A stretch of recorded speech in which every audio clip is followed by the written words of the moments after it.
कैसे उन्हें सीधे जहन्नुम का रास्ता दिखा रहे हैं। एक बार तो कोरोना किंग जिनपिंग अपने दोस्त लंगड़ा खान से पूछ लेते। और ये जो खिचड़ी पक रही है ना तीनों के बीच, चमगादड़ नरेश, जिनपिंग, नेपाल और पाकिस्तान के साथ जो तिकड़ी बना रहे हैं, उसकी हेकड़ी निकालने के लिए हमने बहुत एक्सरसाइज कर ली है। सबके सब मरेंगे एक साथ। अभी तो नेपाली पीएम को अक्ल आने वाली है, उसके बाद पाकिस्तान और चीन की गर्दन तक हमारा हाथ पहुंचने में देर नहीं लगेगी।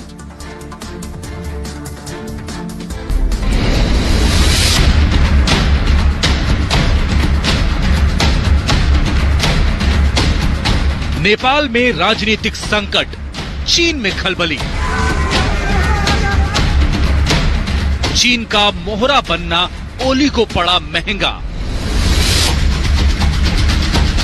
सेना से हारे तो अब आतंकियों के सहारे चीन। हर तरफ से मोर्चेबंदी से घबराया ड्रैगन।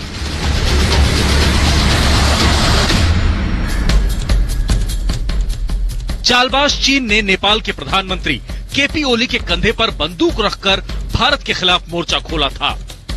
जो ओली चालबाज चीन का मोहरा बनकर भारत के खिलाफ आग उगल रहे थे, अब उसी ओली को चीन का साथ देना और भारत के खिलाफ जहर उगलना महंगा पड़ गया है।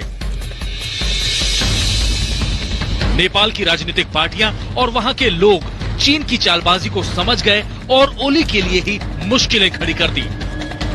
चीन की चाल पर चल रहे ओली को अपनी ही पार्टी के अंदर से मुश्किलों का सामना करना पड़ा।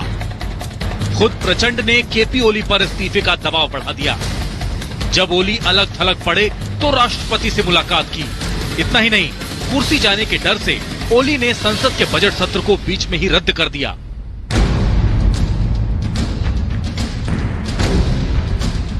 चौतरफा स्ट्राइक के बाद चीन बिलबिलाया हुआ है।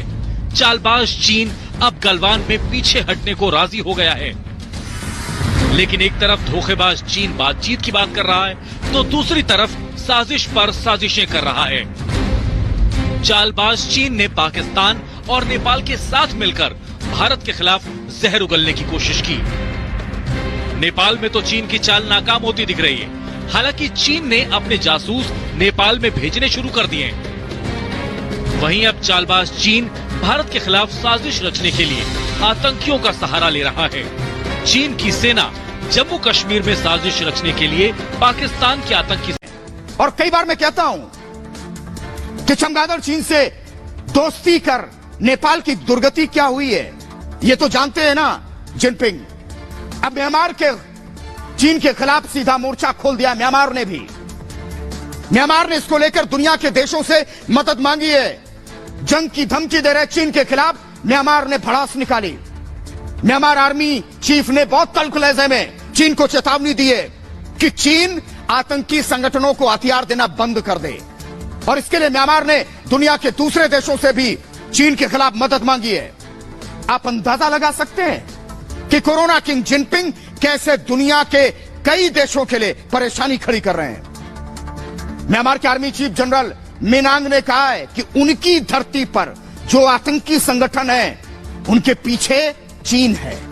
म्यांमार में आतंकी संगठन अराकान आर्मी और अराकान रोहिंग्या सक्रिय है। चीन दोनों संगठनों को पैसा दे रहा, हथियार दे रहा है।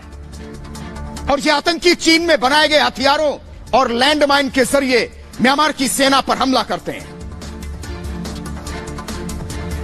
और अब बात करते हैं अपने पड़ोसी नेपाल की। नेपाल के प्रधानमंत्री ओली की रफ्तार हाल के दिनों में कुछ ज्यादा थी। वो रॉकेट की तरह उड़ रहे थे, क्योंकि आग तो चमगादड़ चीन लगा रहा था। अब उसी आग में नेपाल झुलसने लगा है। मैंने पहले ही कहा था कि भारत के खिलाफ नक्शा मत खेलो। कहीं ऐसा ना हो कि नेपाल सिर्फ कागज में अपना नक्शा बनाता रहे और चमगादड़ चीन असली में नेपाल का नक्शा बिगाड़ दे। हुआ यही। चीन ने नेपाल के कई गांवों में कब्जा कर लिया और सीमा पर जो खंबे गड़े थे कि यहां से सीमा है, उन्हें उठाकर आगे ले गए, कई किलोमीटर आगे। वहां रख दिए और चीन ने अपना खूंटा गाड़ दिया कि यही अब हमारी सीमा है। मतलब चमगादड़ चीन नेपाल की कई हेक्टेयर जमीन झटके में लील गया है। और मैं नेपाल के प्रधानमंत्री ओली से पूछना चाहता हूं, अब क्यों रो रहे हो? जब चीन से गले लग रहा था नेपाल, तब तो नेपाल की बाछें खिल रही थी। नेपाल और चीन का बड़ा प्रेम दिख रहा था। क्या हमने देखा नहीं कि कैसे नेपाल चीन की गोदी में उछल रहा था? चीन की गोदी में ही बैठकर नेपाल भारत को आंखें दिखा रहा था। तब भी हमने कहा था नेपाल हमारे छोटे भाई की तरह है।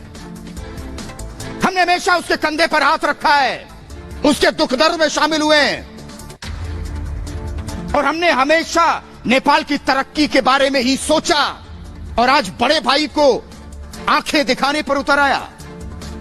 फिर भी हमने कहा कि शायद अकल आ जाएगी, लेकिन ओली तो गोली की रफ्तार से भारत के खिलाफ काम कर रहे थे और इसी रफ्तार से वो चीन के करीब पहुंच रहे थे। मतलब सुबह का भूला शाम तक घर लौटने को तैयार ही नहीं था। लेकिन जैसे ही ओली की कुर्सी डोली है, नेपाली प्रधानमंत्री को दिन में तारे दिखने लगे हैं। वो अपने ही जाल में फंस गए हैं। चीन अब भी लगा हुआ कि कैसे भी करके ओली की कुर्सी बच जाए और इसके लिए साम दाम दंड भेद चीन सब इस्तेमाल कर रहा है। लेकिन भारत से विवाद करना नेपाल को बहुत भारी पड़ेगा, क्योंकि नेपाली जनता जानती है कि कैसे हिंदुस्तान से उसका रोटी बेटी का संबंध है। लेकिन ओली ने ही ऐसा चश्मा लगा रखा था कि उन्हें भारत दिख ही नहीं रहा था, वो चमगादड़ चीन दिख रहा था। लेकिन ओली का भारत के खिलाफ जाना नेपाली लोगों को अच्छा नहीं लगा। जब नेपाल ने हमारे उत्तराखंड के 3 इलाकों काला पानी, लिपुलेख और लिम्पियाधुरा को अपने नक्शे में दिखाया, तभी भारत के साथ नेपाल के लोगों को भी लगा कि दाल में कुछ गड़बड़ नहीं, पूरी दाल ही काली है।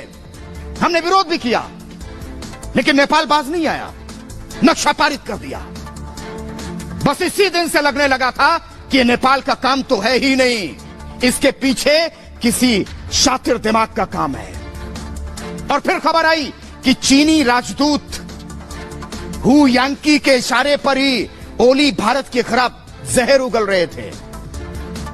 फिर तो बचा ही नहीं कुछ कहने को, सब कुछ शीशे की तरह साफ हो गया।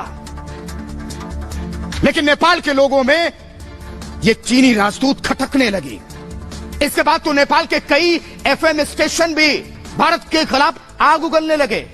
मतलब ओली तो ओली, भारत के खिलाफ उन्होंने पूरे सरकारी तंत्र को लगा दिया। यहां तक कि कोरोना वायरस को लेकर भी ओली भारत पर गर्म हो रहे थे। जिस देश के पास कोरोना से निपटने के लिए खुद की लैब तक ना हो, वहां का प्रधानमंत्री कोरोना वायरस के लिए चीन को नहीं, भारत को जिम्मेदार बता रहा था। ओली ने कहा था कि कोरोना भारत से आया है, लेकिन नेपाल के लोगों ने उनकी एक नहीं सुनी। जब नेपाल का चीन के लिए मोह बढ़ता गया, लगातार वो चीन की चाल में फंसते गए, तब जाकर नेपाल के पूर्व प्रधानमंत्री पुष्प कमल दहल प्रचंड वो एक्टिव हुए और केपी ओली पर उन्होंने जुबानी हमला तेज किया। प्रचंड ने तो यहां तक कहा कि भारत कहां, वो इस्तीफा मांग रहे हैं। जिसके बाद आज ओली राष्ट्रपति से मिले। अब नेपाल में सियासी भूकंप तो आ ही चुका है और ओली की कुर्सी भी इसी भूकंप में डोल रही है। मतलब कभी भी पीएम ओली की विदाई होने वाली है। लेकिन कहते हैं ना कि जब तक नेपाल को सद्बुद्धि आएगी, तब तक चीन नेपाल की जमीन का एक बड़ा हिस्सा निगल चुका होगा। नेपाल को तो यह भनक भी नहीं है कि कोरोना किंग जिनपिंग ने कोरोना के नाम पर जो मेडिकल स्टाफ नेपाल भेजा था, उसमें कोई डॉक्टर नहीं थे, चीन के जासूस थे।